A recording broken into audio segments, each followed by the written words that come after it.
lanitra sy ireo zava-boariko ianao Andriamanitra ery masina tokoa voatsangana ny paralisa any an-danitra ny ety an-tany sisa no andrasanao nefa izahay nisy fidilanan-tsarotra satria niseho mahay tia miady varotra namaitra fefianao tokony tsy hodikaina maika nefa nininaina tao izay tena tsy ilaina tsy tsapanay akory ireo disovita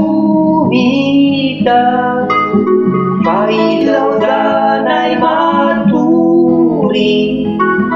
sy odinay tsy hita misaotra aminao izahay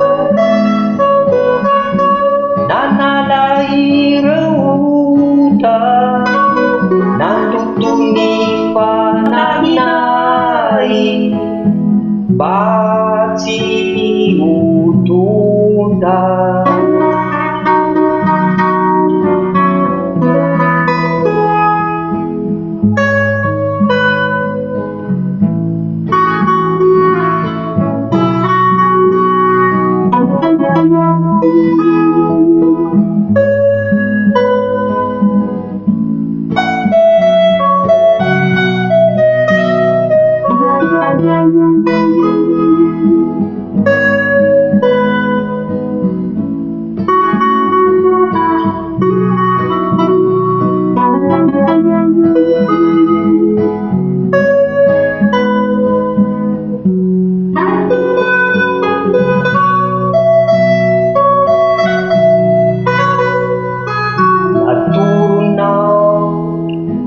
lalana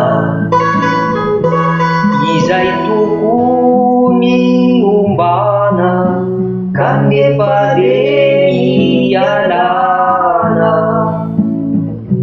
noho ireo adalana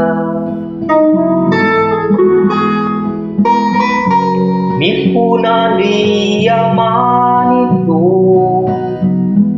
lulutunay ni tani kalasa citarata izani paradisi zani suapanumenau eri sipanai masina kambaci uveri, iveri nani asina.